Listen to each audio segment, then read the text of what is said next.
ਦੋਸਤੋ ਹਾਜ਼ਰ ਹਾਂ ਇੱਕ ਹੋਰ ਵੀਡੀਓ ਰਿਪੋਰਟ ਲੈ ਕੇ ਚੈਨਲ ਰਿਤੇਸ਼ ਲੱਖੀ ਅਨਪਲੱਗਡ ਉੱਤੇ। ਆਪਣੀ ਬੀਤੀ ਰਿਪੋਰਟ ਵਿੱਚ ਗੱਲਬਾਤ ਆਪਾਂ ਕੀਤੀ ਸੀ ਇੱਕ ਅਜਿਹੇ ਡੀਆਈਜੀ ਬਾਰੇ ਜਿਸ ਨੇ ਨਸ਼ੇ ਦੇ ਤਸਕਰਾਂ ਨੂੰ ਇਮਦਾਦ ਦੇਣ ਲਈ ਜਾਂ ਫਿਰ ਲੋਕਾਂ ਨੂੰ ਐਨਡੀਪੀਐਸ ਦੇ ਮੁਕੱਦਮਿਆਂ ਦੇ ਵਿੱਚ ਫਸਾਉਣ ਦੇ ਨਾਂ ਉੱਤੇ ਜਾਂ ਉਸ ਦਾ ਡਰ ਦਿਖਾ ਕੇ ਲੱਖਾਂ ਰੁਪਏ ਦੀ ਰਿਸ਼ਵਤ ਦੀ ਵਸੂਲੀ ਕੀਤੀ ਤੇ ਅੱਜ ਵੀ ਆਪਣੇ ਅਹੁਦੇ ਉੱਤੇ ਤੈਨਾਤ ਹੈ।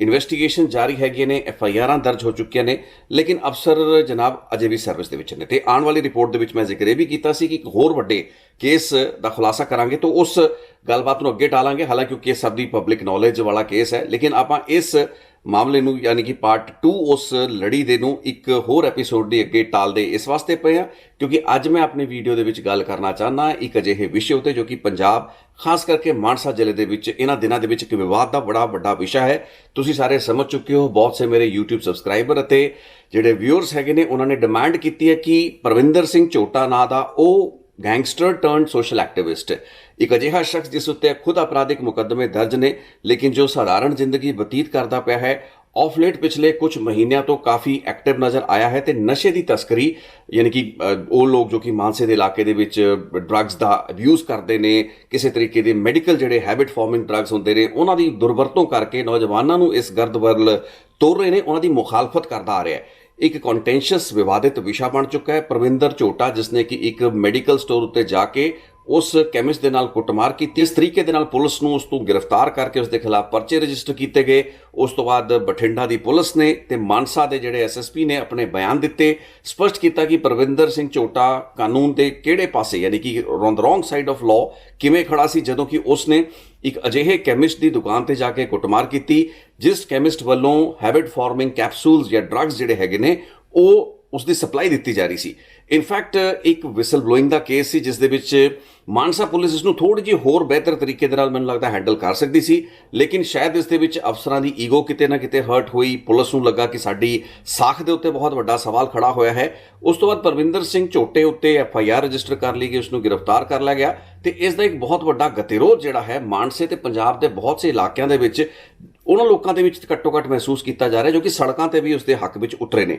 ਹਾਲਾਂਕਿ ਪੇਟੈਂਟਲੀ ਪਰਵਿੰਦਰ ਸਿੰਘ ਝੋਟੇ ਵੱਲੋਂ ਜਿਸ ਤਰੀਕੇ ਦੇ ਨਾਲ ਜਾ ਕੇ ਕਾਨੂੰਨ ਨੂੰ ਆਪਣੇ ਹੱਥ ਵਿੱਚ ਲੈ ਕੇ ਇਸ ਕੈਮਿਸਟ ਦੇ ਨਾਲ ਕੁੱਟਮਾਰ ਕੀਤੀ ਗਈ ਉਹ ਆਪਣੇ ਆਪ ਵਿੱਚ ਗਲਤ ਹੈ। ਉਸ ਦਾ ਮੂੰਹ ਕਾਲਾ ਕਰਕੇ ਆ ਕਹਿ ਲਓ ਜੁੱਤੀਆਂ ਦਾ ਹਾਰ ਪਾ ਕੇ ਉਸ ਨੂੰ ਜਿਹੜੇ ਐਕਟਿਵਿਸਟ ਸਨ, ਸਿਵਲ ਐਕਟਿਵਿਸਟ ਜਿਹੜੇ ਵੀ ਲੋਕ ਇਕੱਠੇ ਹੋਏ ਸਨ, ਕਿਉਂਕਿ ਦੱਸਿਆ ਜਾਂਦਾ ਕਿ ਇਹ ਜਿਹੜੇ ਕੈਪਸੂਲ ਸਪਲਾਈ ਦਾ ਗੋਰਖ ਧੰਦਾ ਇਸ ਕੈਮਿਸਟ ਵੱਲੋਂ ਚਲਾਇਆ ਜਾਂਦਾ ਸੀ। ਕੁਝ ਮੁੰਡੇ ਕੂਰੀਅਰ ਰੱਖੇ ਹੋਏ ਸੀ ਜੋ ਕਿ ਇਹਨਾਂ ਸਿਗਨੇਚਰ ਕੈਪਸੂਲਸ ਨੂੰ ਲੋਕਾਂ ਤੱਕ ਪਹੁੰਚਾਉਂਦੇ ਸਨ। ਲੋਕਾਂ ਤੱਕ ਜਿਹੜੀ ਉਹਦੀ ਡਿਲੀਵਰੀ ਕੂਰੀਅਰ ਦੇ ਰੂਪ ਵਿੱਚ ਕੀਤੀ ਜਾਂਦੀ ਸੀ। ਇੱਕ ਕੂਰੀਅਰ ਨੂੰ ਇਹਨਾਂ ਲੋਕਾਂ ਨੇ ਟਰੈਕ ਕੀਤਾ, ਉਸ ਤੋਂ ਪੁੱਛਗਿੱਛ ਹੋਈ। ਜਦੋਂ ਕੂਰੀਅਰ ਨੇ ਖੁਦ ਦੱਸਿਆ ਕਿ ਇਹ ਕੈਪਸੂਲ ਉਹ ਫਲਾਨੀ ਦੁਕਾਨ ਤੋਂ ਲੈ ਕੇ ਆਇਆ, ਉਸ ਤੋਂ ਬਾਅਦ ਉਸ ਕੈਮਿਸਟ ਦੀ ਦੁਕਾਨ ਤੇ ਜਾ ਕੇ ਇਹ ਲੋਕਾਂ ਨੇ ਉਹਦੇ ਨਾਲ ਮਾਰਕੁੱਟ ਕੀਤੀ। ਬਾਅਦ ਦੇ ਵਿੱਚ ਦੁਕਾਨ ਬੰਦ ਕਰਕੇ ਉਸ ਬੰਦੇ ਨੂੰ ਪੁਲਿਸ ਦੇ ਹਵਾਲੇ ਕਰਤਾ। ਨਸ਼ੇ ਦੇ ਕੈਪਸੂਲ ਵੇਚਣ ਵਾਲੇ ਇਸ ਕੈਮਿਸਟ ਦੀ ਮਾਰਕੁੱਟ ਦਾ ਪੂਰਾ ਘਟਨਾ ਚੱਕਰ ਵੀਡੀਓ ਕੈਮਰਾਜ਼ ਦੇ ਵਿੱਚ ਸੋਸ਼ਲ ਮੀਡੀਆ ਪਲੇਟਫਾਰਮਸ ਦੇ ਉੱਤੇ ਕੈਪਚਰ ਵੀ ਹੋਇਆ, ਉਸ ਨੂੰ ਪ੍ਰਸਾਰਿਤ ਵੀ ਕੀਤਾ ਗਿਆ, ਜਿਸ ਤੋਂ ਬਾਅਦ ਮਾਨਸਾ ਪੁਲਿਸ ਨੇ ਆਪਣੀ ਬਣਦੀ ਕਾਰਵਾਈ ਜਿਹੜੀ ਵੀ ਧਾਰਾਵਾਂ ਬਣਦੀਆਂ ਸਨ ਉਹਨਾਂ ਤਹਿਤ ਮੁਕੱਦਮਾ ਦਰਜ ਕਰਕੇ ਇਸ ਨੂੰ ਛੱਡ ਦਿੱਤਾ। ਛੱਡਣਾ ਇਸ ਵਾਸਤੇ ਪੈਣਾ ਸੀ ਕਿਉਂਕਿ ਇਸ ਸੈਕਸ਼ਨ ਦੇ ਵਿੱਚ ਉਸ ਤਰੀਕੇ ਦਾ ਆਫੈਂਸ ਨਹੀਂ ਸੀ ਜਿਸ ਦੇ ਤਹਿਤ ਕਿ ਇਸ ਨੂੰ ਇੱਕ ਨਾਨ ਬੇਲੇਬਲ ਆਫੈਂਸ ਦੇ ਤਹਿਤ ਬੁੱਕ ਕੀਤਾ ਜਾ ਸਕਦਾ। ਇਸ ਤੋਂ ਬਾਅਦ ਗਤੀਰੋਧ ਹੋਰ ਵਧਿਆ। ਮੁੱਦਾ ਕਦੋਂ ਖੜਾ ਹੁੰਦਾ ਹੈ? ਮੁੱਦਾ ਉਸ ਵਕਤ ਖੜਾ ਹੁੰਦਾ ਜਦੋਂ ਕਿ ਮਾਨਸੇ ਦੇ ਐਸਐਸਪੀ ਪਰਵਿੰਦਰ ਸਿੰਘ ਝੋਟੇ ਤੇ ਉਸਦੇ ਸਾਥੀ ਨੂੰ ਆਪਣੇ ਦਫ਼ਤਰ ਬੁਲਾਉਂਦੇ ਨੇ ਤੇ ਕਹਿੰਦੇ ਨੇ ਕਿ ਤੁਸੀਂ ਇਹ ਕੰਮ ਬੰਦ ਕਰ ਦਿਓ। ਹੁਣ ਕਿਹੜਾ ਕੰਮ ਬੰਦ ਕਰਨ ਲਈ ਮਾਨਸੇ ਦੇ ਐਸਐਸਪੀ ਨਾਨਕ ਸਿੰਘ ਨੇ ਇਹਨਾਂ ਐਕਟਿਵਿਸਟ ਨੂੰ ਕਿਹਾ? ਪਰਵਿੰਦਰ ਸਿੰਘ ਝੋਟੇ ਦੇ ਅਪਰਾਧਿਕ ਬੈਕਗ੍ਰਾਉਂਡ ਬਾਰੇ ਐਸਐਸਪੀ ਨੂੰ ਜਾਣਕਾਰੀ ਸੀ, ਲੇਕਿਨ ਉਸ ਆਫਿਸ ਦੇ ਵਿੱਚ ਦੱਸਿਆ ਜਾਂਦਾ ਥੋੜੀ ਬਹੁਤ ਤਲਖੀ ਹੋਈ, ਜਿਸ ਤੋਂ ਬਾਅਦ ਪਰਵਿੰਦਰ ਸਿੰਘ ਝੋਟੇ ਨੇ ਕਿਹਾ ਕਿ ਜੇ ਪੁਲਿਸ ਆਪਣਾ ਕੰਮ ਨਹੀਂ ਕਰੇਗੀ ਤਾਂ ਫਿਰ ਲੋਕਾਂ ਨੂੰ ਕਰਨਾ ਪਏਗਾ, ਅਸੀਂ ਕੰਮ ਬੰਦ ਕਰਾਂਗੇ ਜੇ ਪੁਲਿਸ ਆਪਣਾ ਕੰਮ ਸ਼ੁਰੂ ਕਰ ਦੇਗੀ। ਜ਼ਾਹਿਰੀ ਤੌਰ ਤੇ ਇਹ ਚੀਜ਼ ਪੁਲਿਸ ਨੂੰ ਚੁਭਦੀ ਵੀ ਸੀ ਤੇ ਅਫਸਰਾਂ ਦੀ ਕਿਤੇ ਨਾ ਕਿਤੇ ਈਗੋ ਵੀ ਹਰਟ ਹੁੰਦੀ ਹੈ। ਇਸ ਤੋਂ ਕੁਝ ਹੀ ਦਿਨ ਬਾਅਦ ਪਰਵਿੰਦਰ ਸਿੰਘ ਝੋਟੇ ਨੂੰ ਗ੍ਰਿਫਤਾਰ ਕਰ ਲਿਆ ਗਿਆ।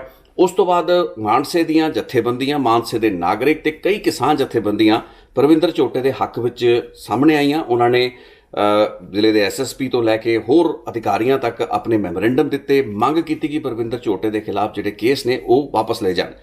ਇਸ ਤੋਂ ਬਾਅਦ ਪੰਜਾਬ ਪੁਲਿਸ ਐਕਸ਼ਨ ਮੋਡ ਦੇ ਵਿੱਚ ਆਉਂਦੀ ਹੈ ਤੇ ਬਠਿੰਡੇ ਰੇਂਜ ਦੇ ਆਈਜੀ ਪੱਧਰ ਦੇ, ਏਡੀਜੀਪੀ ਪੱਧਰ ਦੇ ਇਨਫੈਕਟ ਅਧਿਕਾਰੀ ਐਸਪੀਐਸ ਪਰਮਾਰ ਦਾ ਮੈਂ ਬਿਆਨ ਇੱਕ ਦਿਨ ਪਹਿਲਾਂ ਦਾ ਸੁਣ ਰਿਹਾ ਸੀ ਜਿਸ ਵਿੱਚ ਉਹਨਾਂ ਨੇ ਕਿਹਾ ਕਿ 7 ਅਪਰਾਧਿਕ ਮੁਕੱਦਮੇ ਪਰਵਿੰਦਰ ਸਿੰਘ ਝੋਟੇ ਦੇ ਖਿਲਾਫ ਹੈ। ਖੁਦ ਅਜਿਹੀਆਂ ਵਾਰਦਾਤਾਂ ਦੇ ਵਿੱਚ ਇਨਵੋਲਵ ਰਿਹਾ ਤੇ ਉਸ ਤੋਂ ਬਾਅਦ ਕਿਸੇ ਸ਼ਖਸ ਨੂੰ ਫੜ ਕੇ ਉਹਦਾ ਮੂੰਹ ਕਾਲਾ ਕਰਕੇ ਜੁੱਤੀਆਂ ਦਾ ਹਾਰ ਪਵਾ ਕੇ ਮਾਰਕੀਟ ਦੇ ਵਿੱਚ ਉਸ ਨੂੰ ਜ਼ਲੀਲ ਕਰਨਾ, ਹਿਊਮਿਲੇਟ ਕਰਨਾ, ਇਹ ਕਿੱਥੋਂ ਦਾ ਕਾਨੂੰਨ ਤੇ ਵਿਵਸਥਾ ਹੈ? ਇਹ ਬਿਲਕੁਲ ਗੱਲ ਪੰਜਾਬ ਪੁਲਿਸ ਦੇ ਇਹਨਾਂ ਅਫਸਰਾਂ ਦੀ ਦਰੁਸਤ ਹੈ ਕਿਤੇ ਨਾ ਕਿਤੇ ਇਹ ਚੀਜ਼ ਸਮਝਣ ਦੀ ਲੋੜ ਹੈ ਕਿ ਆਪਣੀ ਲਿਮਿਟ ਤੇ ਆਪਣੀਆਂ ਮਰਿਆਦਾਵਾਂ ਕੀ ਨੇ ਤੇ ਕਿਸੇ ਹੋਰ ਸ਼ਖਸ ਦੀ ਆਜ਼ਾਦੀ, ਇੰਡੀਪੈਂਡੈਂਸ ਤੇ ਉਸ ਦੀ ਜਿਹੜੀ ਹੱਦ ਹੈ, ਉਸ ਦੇ ਜਿਹੜੇ ਹਕੂਕ ਨੇ ਉਹਨਾਂ ਦੀ ਵੀ ਕਦਰ ਕਰਨੀ ਚਾਹੀਦੀ ਹੈ। ਲੇਕਿਨ ਇਸ ਪੂਰੀ ਦੇ ਪੂਰੇ ਘਟਨਾਕ੍ਰਮ ਨੇ ਇੱਕ ਬੜਾ ਵੱਡਾ ਤੇ ਇੱਕ ਬਹੁਤ ਹੀ ਫੰਡਾਮੈਂਟਲ ਕੁਐਸਚਨ ਖੜਾ ਕੀਤਾ ਹੈ ਤੇ ਉਹ ਫੰਡਾਮੈਂਟਲ ਕੁਐਸਚਨ ਡਿਜੀਟਲ ਵਿਜੀਲੈਂਟਿਜ਼ਮ ਦੇ ਉੱਤੇ ਹੈ, ਯਾਨੀ ਕਿ ਸਿਟੀਜ਼ਨ ਵਿਜੀਲੈਂਟੇ ਆਪਾਂ ਕਿਸ ਨੂੰ ਕਹਿੰਦੇ ਹਾਂ? ਇੱਕ ਸਮਾਜ ਦਾ ਅਜਿਹਾ ਵਰਗ ਜਾਂ ਕੋਈ ਵਿਅਕਤੀ ਵਿਸ਼ੇਸ਼ ਜੋ ਕਿ ਪੈਰਲਲ ਲਾਅ ਇਨਫੋਰਸਮੈਂਟ ਏਜੰਸੀਆਂ ਦੇ ਬਰਾਬਰ ਜਾ ਕੇ ਕਾਨੂੰਨ ਨੂੰ ਲਾਗੂ ਕਰਨ ਦੀ ਕੋਸ਼ਿਸ਼ ਕਰਦਾ ਹੈ।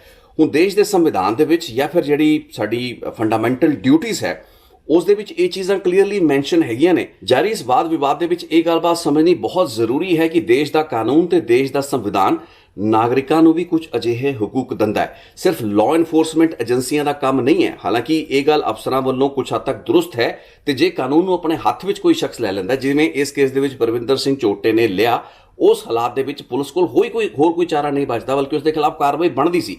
ਲੇਕਿਨ ਪੁਲਿਸ ਨੂੰ ਇਹ ਵੀ ਦੇਖਣ ਦੀ ਲੋੜ ਹੈ ਕਿ ਕੀ ਉਹ ਕਾਨੂੰਨ ਦੇ ਸਹੀ ਪੱਖ ਦੇ ਵਿੱਚ ਖੜੇ ਨਜ਼ਰ ਆ ਰਹੇ ਨੇ। ਮੈਂ ਨਹੀਂ ਕਹਿ ਰਿਹਾ ਕਿ ਕਾਨੂੰਨ ਦੇ ਸਹੀ ਪੱਖ ਦੇ ਵਿੱਚ ਖੜੇ ਨੇ ਜਾਂ ਨਹੀਂ ਨੇ, ਬਲਕਿ ਕੀ ਉਹ ਖੜੇ ਨਜ਼ਰ ਆ ਰਹੇ ਨੇ, ਕਿਉਂਕਿ ਦਿਸਣਾ ਵੀ ਬਹੁਤ ਜ਼ਰੂਰੀ ਹੈ। ਲੋਕਾਂ ਦੇ ਮੁਤਾਬਕ ਪਰਵਿੰਦਰ ਸਿੰਘ ਝੋਟਾ ਆਪਣੇ ਇਲਾਕੇ ਦੇ ਵਿੱਚ, ਆਪਣੇ ਸ਼ਹਿਰ ਦੇ ਵਿੱਚ ਨਸ਼ੇ ਦੇ ਜਾਂ ਫਿਰ ਇਸ ਤਰੀਕੇ ਦੇ ਨਸ਼ੀਲੇ ਜਿਹੜੇ ਕੈਪਸੂਲ ਵੇਚਣ ਵਾਲੇ ਕੈਮਿਸਟ ਦੇ ਖਿਲਾਫ ਜੇ ਕਾਰਵਾਈ ਕਰਦਾ ਹੈ, ਉਸ ਕਾਰਵਾਈ ਦਾ ਸਾਥ ਦਿੱਤਾ ਜਾਣਾ ਚਾਹੀਦਾ ਸੀ। ਨਾ ਸਿਰਫ ਪੁਲਿਸ ਵੱਲੋਂ ਉਸ ਦਾ ਸਾਥ ਦਿੱਤਾ ਜਾਣਾ ਚਾਹੀਦਾ ਸੀ, ਬਲਕਿ ਉੱਥੋਂ ਦੀ ਸਿਆਸੀ ਜਮਾਤਾਂ ਵੱਲੋਂ ਵੀ ਉਸ ਦਾ ਸਾਥ ਦਿੱਤਾ ਜਾਣਾ ਸੀ। ਲੇਕਿਨ ਇਹ ਗੱਲਾਂ ਬਾਤਾਂ ਨਹੀਂ ਹੋਈਆਂ। ਪੁਲਿਸ ਨੇ ਅਪਰਾਧਿਕ ਮੁਕੱਦਮੇ ਦਰਜ ਕਰਕੇ ਪਰਵਿੰਦਰ ਸਿੰਘ ਝੋਟੇ ਨੂੰ ਜੇਲ੍ਹ ਦੇ ਵਿੱਚ ਪਾਤਾ। ਪਰਵਿੰਦਰ ਸਿੰਘ ਝੋਟੇ ਦੇ ਜਿਹੜਾ ਕ੍ਰਿਮੀਨਲ ਬੈਕਗ੍ਰਾਉਂਡ ਹੈ, ਅਪਰਾਧਿਕ ਬੈਕਗ੍ਰਾਉਂਡ ਹੈ, ਉਸ ਨੂੰ ਹੁਣ ਮੈਗਨੀਫਾਈ ਕਰਕੇ ਪੰਜਾਬ ਪੁਲਿਸ ਦੇ ਅਫਸਰ ਦਿਖਾਉਂਦੇ ਹੋਏ ਨਜ਼ਰ ਆ ਰਹੇ ਨੇ। ਹੁਣ ਇੱਥੇ ਪੰਜਾਬ ਪੁਲਿਸ ਵੱਲੋਂ ਜਿਹੜੀ ਵੀ ਕਾਰਵਾਈ ਪਰਵਿੰਦਰ ਸਿੰਘ ਝੋਟੇ ਦੇ ਖਿਲਾਫ ਕੀਤੀ ਗਈ, ਉਸ ਨੂੰ ਲੀਗਲੀ ਤੇ ਕਾਨੂੰਨੀ ਮਿਆਰਾਂ ਤੋਂ ਤਾਂ ਬਿਲਕੁਲ ਗਲਤ ਨਹੀਂ ਕਿਹਾ ਜਾ ਸਕਦਾ ਤੇ ਕੁਝ ਹੱਦ ਤੱਕ ਉਹ ਗੱਲਬਾਤ ਬਿਲਕੁਲ ਠੀਕ ਵੀ ਹੈ, ਕਿਉਂਕਿ ਜੇ ਇਸੇ ਤਰੀਕੇ ਦੇ ਨਾਲ ਲੋਕ ਕਾਨੂੰਨ ਨੂੰ ਆਪਣੇ ਹੱਥ ਵਿੱਚ ਲੈਣਾ ਸ਼ੁਰੂ ਕਰ ਦੇਣਗੇ ਤਾਂ ਫਿਰ ਵਿਵਸਥਾ ਦਾ ਕੀ ਹੋਏਗਾ, ਸਿਸਟਮ ਦਾ ਕੀ ਹੋਏਗਾ। ਹੁਣ ਇੱਥੇ ਵੱਡੀ ਦਿੱਕਤ ਉਸ ਵਕਤ ਖੜੀ ਹੁੰਦੀ ਹੈ ਜਦੋਂ ਕਿ ਪੁਲਿਸ ਨੂੰ ਇਹ ਲੱਗਦਾ ਹੈ ਕਿ ਸਾਡੀ ਅਥਾਰਟੀ ਨੂੰ ਚੈਲੰਜ ਕਰਤਾ ਗਿਆ ਹੈ, ਚਾਹੇ ਮਾਨਸਾ ਪੁਲਿਸ ਹੋਵੇ, ਚਾਹੇ ਪੰਜਾਬ ਪੁਲਿਸ ਹੋਵੇ। ਜਦੋਂ ਉਹਨਾਂ ਨੂੰ ਇਹ ਲੱਗਾ ਕਿ ਉਹਨਾਂ ਦੀ ਅਥਾਰਟੀ ਨੂੰ, ਉਹਨਾਂ ਦੀ ਤਾਕਤ, ਉਹਨਾਂ ਦੀ ਪਾਵਰ ਨੂੰ ਚੈਲੰਜ ਕੀਤਾ ਗਿਆ, ਉਸ ਵਕਤ ਪੂਰਾ ਦਾ ਪੂਰਾ ਸਿਸਟਮ ਨਿੱਤਰ ਆਇਆ ਤੇ ਇੱਕ ਅਜਿਹੇ ਸ਼ਖਸ ਨੂੰ ਹੀ ਉਹਨਾਂ ਨੇ ਆਪਣੇ ਕਹਿ ਸਕਦੇ ਕਿ ਆਪਣੀ ਕਾਰਵਾਈ ਦਾ ਨਿਸ਼ਾਨਾ ਬਣਾ ਲਿਆ, ਜੋ ਕਿ ਬੇਸਿਕਲੀ ਤਾਂ ਸਮਾਜ ਦੇ ਹੱਕ ਵਿੱਚ ਕੰਮ ਕਰਨਾ ਚਾਹ ਰਿਹਾ ਸੀ। ਸੋ ਇੱਥੇ ਸਵਾਲ ਇਹ ਹੈ ਕਿ ਪਰਵਿੰਦਰ ਸਿੰਘ ਝੋਟਾ, ਜਿਸ ਦੇ ਢੰਗ ਤਰੀਕੇ ਤੇ ਪੈਂਤੜੇ ਗਲਤ ਵੀ ਹੋਣ, ਲੇਕਿਨ ਜੋ ਕਰਨ ਦੀ ਕੋਸ਼ਿਸ਼ ਕਰਦਾ ਪਿਆ, ਉਸ ਦੀ ਇੰਟੈਂਟ ਤੇ ਮਨਸ਼ਾ ਕੀ ਹੈ। ਇੰਟੈਂਟ ਤੇ ਮਨਸ਼ਾ ਨੂੰ ਸਮਝਣਾ ਬੜਾ ਜ਼ਰੂਰੀ ਹੈ ਤੇ ਪੂਰੀ ਦੀ ਪੂਰੀ ਜਿਹੜੀ ਗੱਲਬਾਤ ਹੈ, ਜਿਹੜਾ ਕਲੈਸ਼ ਹੈ, ਇਹ ਕਨਫਰੰਟੇਸ਼ਨ ਹੈ, ਜਿਹੜਾ ਇੱਕ ਫਲੈਸ਼ ਪੁਆਇੰਟ ਜਿਸ ਨੂੰ ਕਹਿੰਦੇ ਹੈ, ਇਹ ਸਾਨੂੰ ਇੱਕ ਬੜੇ ਇੰਪੋਰਟੈਂਟ ਫਿਨੋਮੀਨਨ ਤੇ ਲੈ ਕੇ ਆਉਂਦਾ ਹੈ। ਤੇ ਇਸ ਫਿਨੋਮੀਨਨ ਦੀ ਸ਼ੁਰੂਆਤ ਕਿਸਨੇ ਕੀਤੀ ਹੈ, ਅੱਜ ਇਹ ਸਵਾਲ ਕਰਨਾ ਬੜਾ ਜ਼ਰੂਰੀ ਹੈ। ਆਪਾਂ ਗੱਲ ਕਰਦੇ ਪਏ ਸਿਟੀਜ਼ਨ ਵਿਜੀਲੈਂਟਿਜ਼ਮ ਦੀ, ਆਪਾਂ ਗੱਲ ਕਰਦੇ ਪਏ ਡਿਜੀਟਲ ਵਿਜੀਲੈਂਟਿਜ਼ਮ ਦੀ। ਤੇ ਡਿਜੀਟਲ ਵਿਜੀਲੈਂਟਿਜ਼ਮ ਇੱਕ ਕਨਸੈਪਟ ਹੈ ਜਿਸ ਉੱਤੇ ਰਿਸਰਚ ਪੇਪਰ ਵੀ ਦੁਨੀਆ ਭਰ ਦੇ ਵਿੱਚ ਲਿਖੇ ਗਏ ਨੇ, ਕੋਈ ਮੇਰੇ ਵੱਲੋਂ ਇਜਾਦ ਕੀਤੀ ਗਈ ਟਰਮ ਨਹੀਂ ਹੈ। ਲੇਕਿਨ ਪੰਜਾਬ ਦੇ ਵਿੱਚ ਡਿਜੀਟਲ ਵਿਜੀਲੈਂਟਿਜ਼ਮ ਲਈ ਲੋਕਾਂ ਨੂੰ ਪ੍ਰਵੋਕ ਕਿਸਨੇ ਕੀਤਾ?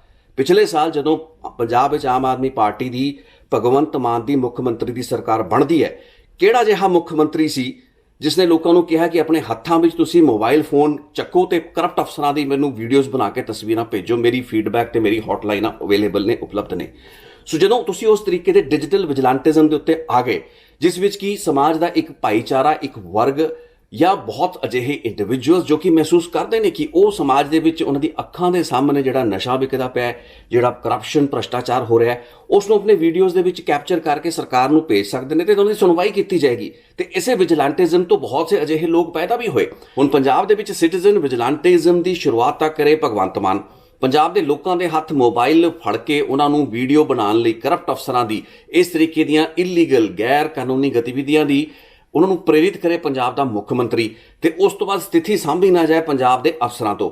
ਇਸ ਸਥਿਤੀ ਨੂੰ ਕਿ ਪੰਜਾਬ ਦੇ ਮੁੱਖ ਮੰਤਰੀ, ਪੰਜਾਬ ਦੀ ਪੋਲੀਟੀਕਲ ਕਲਾਸ, ਸਿਆਸੀ ਕਲਾਸ ਨੂੰ ਆਪਣੇ ਅਫਸਰਾਂ ਤੇ ਬੈਠ ਕੇ ਸੁਲਝਾਉਣ ਦੀ ਲੋੜ ਨਹੀਂ ਹੈ। ਕਿ ਅੱਜ ਪੰਜਾਬ ਸਰਕਾਰ ਨੂੰ ਇਸ ਮਾਮਲੇ ਵਿੱਚ ਦਖਲ ਨਹੀਂ ਦੇਣਾ ਚਾਹੀਦਾ? ਮੈਨੂੰ ਹੈਰਾਨੀ ਹੈ ਕਿ ਪੰਜਾਬ ਦੇ ਚੀਫ ਮਿਨਿਸਟਰ ਚੁੱਪ ਕਿਉਂ ਨੇ। ਮਾਨਸੇ ਦੀ ਘਟਨਾ ਹੈ, ਜੇ ਤੁਸੀਂ ਅੱਜ ਇਸ ਨੂੰ ਇਹ ਕਹਿੰਦੇ ਹੋ ਕਿ ਸਿਰਫ ਇਹ ਲਾਅ ਐਂਡ ਆਰਡਰ ਦੀ ਇੱਕ ਅਜਿਹੀ ਘਟਨਾ ਹੈ, ਇੱਕ ਆਈਸੋਲੇਟਿਡ ਕੇਸ ਹੈ, ਜਿੱਥੇ ਕਿ ਇੱਕ ਸੋਸ਼ਲ ਐਕਟਿਵਿਸਟ ਜੋ ਕਿ ਜਿਸਦਾ ਆਪਣਾ ਅਪਰਾਧਿਕ ਬੈਕਗ੍ਰਾਉਂਡ ਸੀ, ਤੁਹਾਡੀ ਜਾਣਕਾਰੀ ਲਈ ਇਹ ਵੀ ਦੱਸ ਦਈਏ ਕਿ ਜਿੰਨਾ ਵੀ ਕ੍ਰਾਈਮ ਡਿਟੈਕਟ ਹੁੰਦਾ ਹੈ, ਕ੍ਰਾਈਮ ਦਾ ਜਿਹੜਾ ਨਿਬੇੜਾ ਕੀਤਾ ਜਾਂਦਾ ਹੈ, ਉਸ ਦੇ ਵਿੱਚ ਇਸ ਤਰੀਕੇ ਦੇ ਐਲੀਮੈਂਟਸ ਦਾ ਹਮੇਸ਼ਾ ਹੀ ਬਹੁਤ ਵੱਡਾ ਯੋਗਦਾਨ ਹੈ। ਇੱਥੇ ਸਵਾਲ ਅੱਜ ਆਪਾਂ ਨੂੰ ਇਸ ਵਿਵਸਥਾ ਤੋਂ ਇਹ ਵੀ ਪੁੱਛਣਾ ਪੈਣਾ ਕਿ ਪੰਜਾਬ ਦੇ ਵਿੱਚ ਅਪਰਾਧ ਦੇ ਨਾਲ ਲੜਨ ਦੇ ਪੱਖੋਂ ਇਸ ਤਰੀਕੇ ਦੇ, ਚਾਹੇ ਉਹ ਕ੍ਰਿਮੀਨਲ ਅਨਸਰਾਂ ਦੇ ਜਾਂ ਕ੍ਰਿਮੀਨਲ ਬੈਕਗ੍ਰਾਉਂਡ ਦੇ ਲੋਕ ਹੋਣ, ਉਹਨਾਂ ਦਾ ਜੇ ਕੰਟਰੀਬਿਊਸ਼ਨ ਜਾਂ ਕੋਈ ਯੋਗਦਾਨ ਮਿਲ ਜਾਏ ਤਾਂ ਉਸ ਦੇ ਵਿੱਚ ਦਿੱਕਤ ਵੀ ਕਿਸੇ ਨੂੰ ਕੀ ਹੈ। ਇਸ ਬੰਦੇ ਨੇ ਆਪਣੀ ਹੱਦ ਨੂੰ, ਆਪਣੀ ਲਿਮਿਟ ਨੂੰ ਕ੍ਰਾਸ ਕੀਤਾ। ਇਹਦੇ ਵਿੱਚ ਕੋਈ ਦੋ ਰਾਵਾ ਨਹੀਂ ਕਿ ਜੋ ਇਸਨੇ ਕੀਤਾ ਉਹ ਗਲਤ ਸੀ, ਲੇਕਿਨ ਉਸ ਦੀ ਮਨਸ਼ਾ ਗਲਤ ਨਹੀਂ ਸੀ। ਉਸ ਵਿਅਕਤੀ ਨੂੰ ਸਪੌਟ ਕਰਨਾ, ਉਸ ਵਿਅਕਤੀ ਨੂੰ ਟਰੈਕ ਕਰਨਾ, ਉਸ ਵਿਅਕਤੀ ਨੂੰ ਫਲੈਗ ਕਰਨਾ ਤੇ ਉਸ ਵਿਅਕਤੀ ਨੂੰ ਫੜ ਕੇ ਪੁਲਿਸ ਕੋਲ ਲਿਜਾਣਾ ਇੱਕ ਨਾਗਰਿਕ ਦੀ ਜ਼ਿੰਮੇਵਾਰੀ ਹੈ। ਜੇ ਅੱਜ ਕੋਈ ਵੀ ਪੰਜਾਬ ਪੁਲਿਸ ਦਾ ਅਫਸਰ ਜਾਂ ਦੇਸ਼ ਦਾ ਕੋਈ ਵੀ ਪੁਲਿਸ ਅਫਸਰ ਇਹ ਕਹਿਣ ਦੀ ਕੋਸ਼ਿਸ਼ ਕਰਦਾ ਹੈ ਕਿ ਇੱਕ ਨਾਗਰਿਕ ਇਹ ਕੰਮ ਨਹੀਂ ਕਰ ਸਕਦਾ, ਮੈਨੂੰ ਲੱਗਦਾ ਉਹਨਾਂ ਨੂੰ ਕਾਨੂੰਨ ਦੀਆਂ ਕਿਤਾਬਾਂ ਨੂੰ ਦੁਬਾਰਾ ਪੜ੍ਹਨ ਦੀ ਲੋੜ ਹੈ। ਇੱਕ ਨਾਗਰਿਕ ਕੋਲ ਵੀ ਠੀਕ ਉਹੀ ਹਕੂਕ ਨੇ, ਸਿਰਫ ਫਰਕ ਇਹ ਹੁੰਦਾ ਕਿ ਇੱਕ ਪੁਲਿਸ ਅਫਸਰ, ਟ੍ਰੇਨਡ ਪੁਲਿਸ ਅਫਸਰ, ਯੂਨੀਫਾਰਮ ਪੁਲਿਸ ਅਫਸਰ ਜ਼ਾਬਤੇ ਵਿੱਚ ਰਹਿ ਕੇ ਇੱਕ ਬਿਹਤਰ ਤਰੀਕੇ ਦੇ ਨਾਲ ਉਹ ਕਾਰਵਾਈ ਕਰ ਸਕਦਾ ਹੈ, ਜੋ ਕਿ ਇਹਨਾਂ ਲੋਕਾਂ ਨੇ, ਇਹਨਾਂ ਸਿਟੀਜ਼ਨ ਵਿਜੀਲਾਂਟੇ, ਮੈਂ ਹੁਣ ਇਹਨਾਂ ਨੂੰ ਬੋਲਾਂਗਾ, ਇਹਨਾਂ ਨੇ ਇੱਕ ਬੜੀ ਹੀ ਕਰੂਡ ਢੰਗ ਦੇ ਨਾਲ ਕਰਨ ਦੀ ਕੋਸ਼ਿਸ਼ ਕੀਤੀ, ਜਿਸ ਦੇ ਵਿੱਚ ਇਹ ਕਾਨੂੰਨ ਦੇ ਗਲਤ ਪੱਖ ਦੇ ਉੱਤੇ ਖੜੇ ਪਾਏ ਗਏ ਤੇ ਉਸ ਤੋਂ ਬਾਅਦ ਇਹਨਾਂ ਦੇ ਖਿਲਾਫ ਪਰਚੇ ਰਜਿਸਟਰ ਕੀਤੇ ਗਏ। ਹੁਣ ਜੇ ਸੀਨੀਅਰ ਅਫਸਰ ਚਾਹੁੰਦੇ ਤਾਂ ਇਸ ਮਾਮਲੇ ਨੂੰ ਰਿਜ਼ੋਲਵ ਕਰ ਵੀ ਸਕਦੇ ਸੀ। ਪਰਵਿੰਦਰ ਝੋਟਾ ਦਾ ਕੀ ਬੈਕਗ੍ਰਾਉਂਡ ਹੈ, ਉਸ ਦੀ ਕਿੰਨੀ ਕੁ ਸਮਝ ਹੈ, ਉਸ ਦੀ ਕਿੰਨੀ ਕੁ ਪੜ੍ਹਿਆ ਲਿਖਿਆ ਹੈ ਤੇ ਜਿਸ ਤਰੀਕੇ ਦੇ ਅਪਰਾਧ ਦੇ ਗਰਦ ਦੇ ਵਿੱਚੋਂ ਨਿਕਲ ਕੇ ਇੱਕ ਸਮਾਜ ਦੇ ਵਿੱਚ ਥੋੜਾ ਜਿਹਾ ਬਹੁਤ ਚੰਗਾ ਯੋਗਦਾਨ ਅਦਾ ਕਰਨ ਦੀ ਕੋਸ਼ਿਸ਼ ਕਰਦਾ ਪਿਆ ਹੈ, ਉਹ ਸਾਰੀ ਸਥਿਤੀਆਂ ਨੂੰ ਜੇ ਇੱਕ ਪੜ੍ਹਿਆ ਲਿਖਿਆ ਅਫਸਰ ਸਮਝ ਕੇ ਇਸ ਸਥਿਤੀ ਨੂੰ ਇੱਕ ਸਹੀ ਤੇ ਸੁਚੱਜੇ ਢੰਗ ਦੇ ਨਾਲ ਇਸ ਦਾ ਨਿਬੇੜਾ ਕਰਦਾ, ਟੂ ਦ ਐਕਸਟੈਂਟ ਕਿ ਲੋਕਾਂ ਦੀ ਨਜ਼ਰਾਂ ਦੇ ਵਿੱਚ ਪੁਲਿਸ ਆਪਣੇ ਆਪ ਨੂੰ ਵੀ ਗਲਤ ਪਾਸੇ ਨਾ ਪਾਉਂਦੀ। ਤੁਸੀਂ ਕਾਨੂੰਨ ਦੇ ਜਾਂ ਫਿਰ ਸਟ੍ਰਿਕਟਲੀ ਕਹਿੰਦੇ ਕਿ ਰੂਲ ਬੁੱਕ ਦੇ ਸਹੀ ਜਾਂ ਗਲਤ ਪਾਸੇ ਖੜੇ ਹੋ ਇੱਕ ਵੱਖਰੀ ਗੱਲ ਹੈ, ਲੇਕਿਨ ਤੁਹਾਨੂੰ ਲੋਕਾਂ ਦੀ ਪਰਸੈਪਸ਼ਨ ਦੇ ਵਿੱਚ ਵੀ ਸਹੀ ਪਾਸੇ ਖੜਨ ਦੀ ਲੋੜ ਹੈ, ਜਿਸ ਦੇ ਵਿੱਚ ਅੱਜ ਮਾਨਸਾ ਪੁਲਿਸ ਤੇ ਪੰਜਾਬ ਦੇ ਪੁਲਿਸ ਕਾਮਯਾਬ ਨਹੀਂ ਹੋ ਪਾ ਰਹੀ ਹੈ। ਠੀਕ ਹੈ, ਅੱਜ ਤੁਸੀਂ ਉਸ ਵਿਅਕਤੀ ਦੇ 7 ਕੱਢ ਲਓ, 10 ਕੱਢ ਲਓ, 12 ਕੱਢ ਲਓ ਕੇਸ, ਲੇਕਿਨ ਮੁੱਢਲਾ ਸਵਾਲ ਹੈ ਕਿ ਉਸ ਬੰਦੇ ਦਾ ਇੰਟੈਂਟ ਕੀ ਸੀ। ਇੱਥੇ ਮੇਰਾ ਸਭ ਤੋਂ ਵੱਡੀ ਜਿਹੜਾ ਸ਼ਿਕਵਾ ਤੇ ਸ਼ਿਕਾਇਤ ਪੰਜਾਬ ਦੇ ਸਿਆਸਤਦਾਨਾਂ ਤੋਂ ਹੈ, ਪੋਲੀਟੀਸ਼ੀਅਨਸ ਤੋਂ ਹੈ। ਇਸ ਤਰੀਕੇ ਦੀਆਂ ਜਦੋਂ ਘਟਨਾਵਾਂ ਹੁੰਦੀਆਂ ਨੇ, ਆਪਾਂ ਪੰਜਾਬ ਦੇ ਵਿੱਚ 1.5-2 ਦਹਾਕਿਆਂ ਤੋਂ ਨਸ਼ੇ ਦੇ ਉੱਤੇ, ਨਸ਼ੇ ਦੀ ਤਸਕਰੀ ਜਾਂ ਨਸ਼ੇ ਦੀ ਦੁਰਵਰਤੋਂ, ਡਰੱਗਸ ਦੇ ਅਬਿਊਜ਼ ਦੇ ਉੱਤੇ ਸਿਰਫ ਕੋਰੀ ਤੇ ਕੋਰੀ ਸਿਆਸਤ ਦੇਖੀ ਹੈ। ਰਾਹੁਲ ਗਾਂਧੀ ਨੇ ਪੰਜਾਬ ਦੇ ਨੌਜਵਾਨਾਂ ਨੂੰ ਨਸ਼ੇ ਦੀ ਗਰਦ ਦੇ ਵਿੱਚ ਹੋਣ ਦਾ ਇੱਕ ਅਜਿਹਾ ਨੈਰੇਟਿਵ ਸਿਰਜਿਆ, ਜਿਸ ਤੋਂ ਬਾਅਦ ਨਸ਼ੇ ਦੇ ਉੱਤੇ ਪੰਜਾਬ ਨੇ 1.5 ਦਹਾਕੇ ਦੀ ਅਜਿਹੀ ਪੋਲਿਟਿਕਸ ਦੇਖੀ, ਜਿਸ ਵਿੱਚ ਵੱਡੇ ਤੋਂ ਵੱਡੇ ਲੀਡਰ ਨੂੰ ਜੇਲ੍ਹਾਂ ਦੇ ਵਿੱਚ ਡੱਕਿਆ ਗਿਆ। ਲੇਕਿਨ ਅੱਜ ਉਹੀ ਪੁਲਿਸ ਅਫਸਰ ਜਿਹੜੇ ਕਿ ਇਹਨਾਂ ਲੋਕਾਂ ਨੂੰ ਮਤਲਬ ਕੁਝ ਘੰਟਿਆਂ ਦੇ ਵਕਫੇ ਦੌਰਾਨ ਘਰੋਂ ਚੱਕ ਕੇ ਲਿਜਾਂਦੇ ਨੇ, ਉਹਨਾਂ ਤੋਂ ਵਿਕਰਮ ਸਿੰਘ ਮਜੀਠੀਆ ਵਰਗੇ ਬੰਦੇ ਤੋਂ 1 ਘੰਟੇ ਦਾ ਪੁਲਿਸ ਰਿਮਾਂਡ ਲੈ ਕੇ ਵੀ ਪੁੱਛਗਿੱਛ ਨਹੀਂ ਕੀਤੀ ਗਈ। That is the problem. ਇੱਥੇ ਪ੍ਰੋਬਲਮ ਸ਼ੁਰੂ ਹੁੰਦੀ ਹੈ ਜਿੱਥੇ ਕਿ ਲੋਕਾਂ ਨੂੰ ਪੁਲਿਸ ਦੀ ਕਾਰਵਾਈ ਉੱਤੇ ਭਰੋਸਾ ਨਹੀਂ ਰਹਿੰਦਾ। ਹੁਣ ਸਿਟੀਜ਼ਨ ਵਿਜੀਲੈਂਟਿਜ਼ਮ ਉੱਤੇ ਜਿੰਨੀ ਕਿ ਮੈਂ ਰਿਸਰਚ ਪੇਪਰ ਪੜ੍ਹੇ ਨੇ ਜਾਂ ਜੋ ਪੜ੍ਹਨ ਦੀ ਕੋਸ਼ਿਸ਼ ਕੀਤੀ, ਉਸ ਦੇ ਵਿੱਚ ਇਹ ਸਥਿਤੀ ਸੀ ਜਦੋਂ ਆਮ ਲੋਕ ਇਹ ਮਹਿਸੂਸ ਕਰਦੇ ਨੇ ਕਿ ਸਰਕਾਰਾਂ ਤੇ ਪੁਲਿਸ ਆਪਣਾ ਕੰਮ ਨਹੀਂ ਕਰਦੀ। ਠੀਕ ਉਹੀ ਗੱਲ ਜੋ ਕਿ ਮਾਨਸੇ ਦੇ ਐਸਐਸਪੀ ਨੂੰ ਪਰਵਿੰਦਰ ਸਿੰਘ ਝੋਟੇ ਨੇ ਉਸ ਦਿਨ ਕਹੀ। ਠੀਕ ਹੈ, ਉਸ ਬੰਦੇ ਦਾ ਇੱਕ ਉਹਦਾ ਕਿੰਨਾ ਕੁ ਪੜ੍ਹਿਆ ਲਿਖਿਆ, ਉਹਦਾ ਕੀ ਆਪਣਾ ਬੈਕਗ੍ਰਾਉਂਡ ਹੈ, ਕਿੰਨੀ ਕੁ ਉਸ ਨੂੰ ਸਮਝ ਹੈ ਵਿਸ਼ਿਆਂ ਦੀ ਉੱਤੇ ਗੱਲ ਕਰਨ ਦੀ। ਕਈ ਵਾਰ ਹੀਟ ਆਫ ਦ ਮੋਮੈਂਟ ਦੇ ਵਿੱਚ ਉਸ ਤਰੀਕੇ ਦਾ ਜਿਹੜਾ ਜ਼ਾਬਤਾ ਹੈ ਉਸ ਨੂੰ ਫੋਲੋ ਨਹੀਂ ਕੀਤਾ ਜਾ ਸਕਦਾ। ਲੇਕਿਨ ਜਿਹੜੀ ਗੱਲ ਕਹੀ ਗਈ ਉਹ ਉਸੇ ਸਿਟੀਜ਼ਨ ਵਿਜੀਲੈਂਟਿਜ਼ਮ ਦੇ ਰਿਸਰਚ ਪੇਪਰਸ ਦੇ ਵਿੱਚ ਵੀ ਦਰਜ ਕੀਤੀ ਗਈ ਹੈ। ਨਾਗਰਿਕਾਂ ਨੂੰ ਤੇ ਕਾਰਕੁਨਾਂ ਨੂੰ ਜਦੋਂ ਇਹ ਪ੍ਰਤੀਤ ਹੁੰਦਾ ਹੈ ਕਿ ਸਾਡਾ ਸਿਸਟਮ, ਸਾਡੀ ਵਿਵਸਥਾ, ਸਾਡਾ ਤੰਤਰ ਸਾਡੀ ਸਮੱਸਿਆਵਾਂ ਹੱਲ ਕਰਨ ਦੇ ਵਿੱਚ, ਕਾਨੂੰਨ ਨੂੰ ਜਾਂ ਕਾਨੂੰਨ ਦੀ ਪਾਲਣਾ ਕਰਨ ਦੇ ਵਿੱਚ ਅਸਮਰੱਥ ਹੈ, ਜਾਂ ਫਿਰ ਮਿਲੀ ਭੁਗਤ, ਜਿਸ ਦਾ ਜ਼ਿਕਰ ਆਪਾਂ ਆਪਣੀ ਪਿਛਲੀ ਰਿਪੋਰਟ ਵਿੱਚ ਵੀ ਕੀਤਾ, ਮਿਲੀ ਭੁਗਤ ਦੇ ਚੱਲਦੇ ਲੋਕਾਂ ਦੇ ਖਿਲਾਫ ਕਾਰਵਾਈ ਨਹੀਂ ਕਰਦਾ, ਉਸ ਵਕਤ ਇਸ ਤਰੀਕੇ ਦੀ ਮੂਵਮੈਂਟ ਖੜੀ ਹੁੰਦੀ ਹੈ। ਤੇ ਉਸ ਵਕਤ ਸਥਿਤੀ ਦੇ ਵਿੱਚ ਜਦੋਂ ਪੰਜਾਬ ਦੇ ਮੁੱਖ ਮੰਤਰੀ ਖੁਦ ਇਸ ਤਰੀਕੇ ਦੇ ਸਿਟੀਜ਼ਨ ਵਿਜੀਲੈਂਟਿਜ਼ਮ ਨੂੰ ਨਾ ਸਿਰਫ ਅਪਰੂਵ ਕਰ ਚੁੱਕੇ ਨੇ, ਬਲਕਿ ਉਸਦਾ ਇੱਕ ਮਾਡਲ ਵਿਧੀਵਤ ਤਰੀਕੇ ਦੇ ਨਾਲ ਪੰਜਾਬ ਦੇ ਲੋਕਾਂ ਨੂੰ ਦੇ ਚੁੱਕੇ ਨੇ, ਉਸ ਤੋਂ ਬਾਅਦ ਜਦੋਂ ਇਸ ਤਰੀਕੇ ਦੀਆਂ ਸਥਿਤੀਆਂ ਫਲੇਅਰ ਅਪ ਹੁੰਦੀਆਂ ਨੇ ਤਾਂ ਕੀ ਸਰਕਾਰਾਂ ਦੀ ਤੇ ਪੋਲੀਟੀਸ਼ੀਅਨ ਦੀ ਜ਼ਿੰਮੇਵਾਰੀ ਨਹੀਂ ਬਣਦੀ, ਜਾਂ ਫਿਰ ਇਹਨਾਂ ਲੋਕਾਂ ਨੂੰ, ਸਿਟੀਜ਼ਨ ਵਿਜੀਲੈਂਟਿਜ਼ ਨੂੰ, ਸੋਸ਼ਲ ਐਕਟਿਵਿਸਟ ਨੂੰ, ਸਮਾਜ ਦੇ ਕਾਰਕੁਨਾਂ ਨੂੰ ਪੁਲਿਸ ਅਫਸਰਾਂ ਦੇ ਸਾਹਮਣੇ ਰੱਖਦਾ ਜਾਵੇ? ਉਹ ਪੁਲਿਸ ਅਫਸਰ ਜੋ ਕਿ ਮੈਂ ਮੰਨਦਾ ਹਾਂ ਕਿ ਸਮਰੱਥ ਨਹੀਂ ਹੈਗੇ ਨੇ ਇਹਨਾਂ ਦੇ ਸਰੋਕਾਰ ਸਮਝਣ ਲਈ, ਉਹਨਾਂ ਹਕੂਕਾਂ ਦੀ ਗੱਲ ਇਹਨਾਂ ਪੁਲਿਸ ਅਫਸਰਾਂ ਦੇ ਨਾਲ ਕੀਤੀ ਜਾਵੇ, ਅਫਸਰਸ਼ਾਹੀ ਦੇ ਨਾਲ ਕੀਤੀ ਜਾਵੇ, ਤੇ ਫਿਰ ਲੋਕਾਂ ਨੇ ਜਿਹੜੀ ਸਰਕਾਰ ਚੁਣੀ, ਜਿਹੜੇ ਨੁਮਾਇੰਦੇ ਚੁਣੇ, ਜਿਹੜੇ ਐਮਐਲਏ, ਜਿਹੜੇ ਵਜ਼ੀਰ, ਜਿਹੜਾ ਮੁੱਖ ਮੰਤਰੀ ਚੁਣਿਆ, ਜਿਹਨੇ ਸਭ ਤੋਂ ਪਹਿਲਾਂ ਇਹ ਗੱਲ ਕਹੀ ਕਿ ਪੰਜਾਬ ਦੇ ਲੋਕ ਮੋਬਾਈਲਾਂ ਨੂੰ ਆਪਣੇ ਹੱਥ ਵਿੱਚ ਫੜ ਕੇ ਕਰਪਟ ਲੋਕਾਂ ਦੇ ਵੀਡੀਓਜ਼ ਬਣਾਉਣ, ਕਿ ਉਸ ਕਰਪਸ਼ਨ ਦੇ ਵਿੱਚ ਨਸ਼ੇ ਦੇ ਤਸਕਰਾਂ ਦੇ ਵੀਡੀਓਜ਼ ਨਹੀਂ ਆਉਂਦੇ ਸੀ, ਜੋ ਕਿ ਅੱਜ ਇਸ ਸਥਿਤੀ ਦੇ ਉੱਤੇ ਇੱਕ ਚੁੱਪੀ ਧਾਰ ਕੇ ਰੱਖੀ ਗਈ ਹੈ। ਸੋ ਅੱਜ ਮੁੱਦਾ ਇਹ ਨਹੀਂ ਹੈ ਕਿ ਬਠਿੰਡਾ ਪੁਲਿਸ ਜਾਂ ਮਾਨਸਾ ਪੁਲਿਸ ਸਹੀ ਹੈ, ਗਲਤ ਹੈ। ਪੁਲਿਸ ਆਪਣਾ ਕੰਮ ਕਾਨੂੰਨ ਦੇ ਮੁਤਾਬਕ ਕਰਦੀ ਪਈ ਹੈ, ਉਹ ਠੀਕ ਨੇ। ਲੇਕਿਨ ਜੋ ਕੰਮ ਪਰਵਿੰਦਰ ਸਿੰਘ ਝੋਟਾ ਕਰਨ ਦੀ ਕੋਸ਼ਿਸ਼ ਕਰਦਾ ਪਿਆ ਸੀ, ਪਰਵਿੰਦਰ ਸਿੰਘ ਝੋਟੇ ਵਰਗੇ ਲੋਕ ਇੱਕ ਕਰੂਡ ਐਗਜ਼ਾਮਪਲ ਹੋ ਸਕਦੇ ਨੇ ਉਸ ਸਿਟੀਜ਼ਨ ਐਕਟਿਵਿਜ਼ਮ ਦਾ। ਅੱਜ ਬੇਸ਼ੱਕ ਪੰਜਾਬ ਪੁਲਿਸ ਇਹ ਕਹਿਣ ਦੀ ਕੋਸ਼ਿਸ਼ ਕਰ ਰਹੀ ਹੋ ਸਕਦੀ ਹੈ ਕਿ ਇਸ ਸ਼ਖਸ ਦਾ ਤੁਸੀਂ ਅਪਰਾਧਿਕ ਕਿਰਦਾਰ ਦੇਖੋ ਤੇ ਇਹ ਅੱਜ ਸਾਨੂੰ ਜਾਂ ਲੋਕਾਂ ਨੂੰ ਮਤ ਦੇਣ ਤੇ ਗਿਆਨ ਦੇਣ ਤੁਰਿਆ ਹੈ। ਲੇਕਿਨ ਕੀ ਇਸ ਨੂੰ ਕਿਸ ਤਰੀਕੇ ਦੇ, ਇਸ ਅੰਦਾਜ਼ ਦੇ ਵਿੱਚ ਵੀ ਪੁਲਿਸ ਆਪਣੀ ਕਾਰਵਾਈ ਨੂੰ ਅੰਜਾਮ ਦੇ ਸਕਦੀ ਸੀ ਕਿ ਇਹ ਕੱਲ ਲੋਕਾਂ ਦੇ ਵੀ ਸਮਝ ਵਿੱਚ ਆਉਂਦੀ ਕਿ ਪੁਲਿਸ ਲੋਕ ਹਿੱਤ ਦੇ ਵਿੱਚ ਹੀ ਕੰਮ ਕਰਦੀ ਹੈ? ਅੱਜ ਇਹ ਕਿਉਂ ਲੋਕਾਂ ਨੂੰ ਪ੍ਰਤੀਤ ਹੋ ਰਿਹਾ ਕਿ ਪੁਲਿਸ ਅਜਿਹੇ ਲੋਕਾਂ ਨੂੰ ਟਾਰਗੇਟ ਕਰਦੀ ਪਈ ਹੈ ਜਿਹੜੇ ਕਿ ਨਸ਼ੇ ਦੇ ਤਸਕਰਾਂ ਦੇ ਖਿਲਾਫ ਬੋਲਦੇ ਨੇ।